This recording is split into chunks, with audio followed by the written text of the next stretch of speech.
Also, as a quick update, just want to let you guys know that we are going to start the demolition on the electrical wires next week.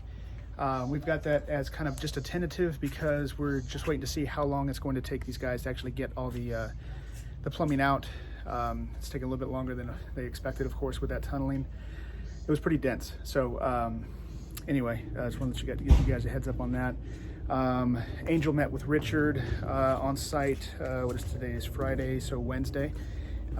So we got an update on that. Everything is going according to plan with the small little hiccups. But anyway, hope you guys enjoy the video and have a great weekend.